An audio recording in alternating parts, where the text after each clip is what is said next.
Сәлем достар, бүгін біз дәмді манты жасаймыз. Осындай қамыры жылтырап, жүп-жұмсақ болып шығатын мантының рецептімен бөлісемін.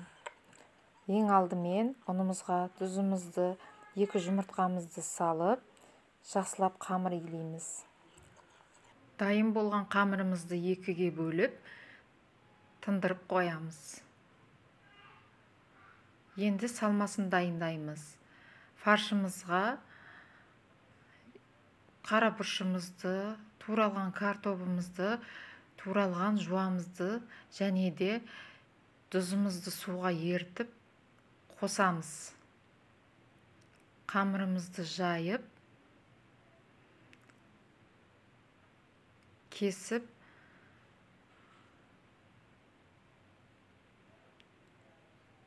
мантымызды дайындаймыз. Формамызды майлап аламыз. Қамырымыз сонда жабыспай шығады. Қайнаған суымызды үстіне мантымызды қойып 45 минут қайнатып пісіріп аламыз. Осындай өте дәмді, жүп-жұмсақ мантымыз дайын болды.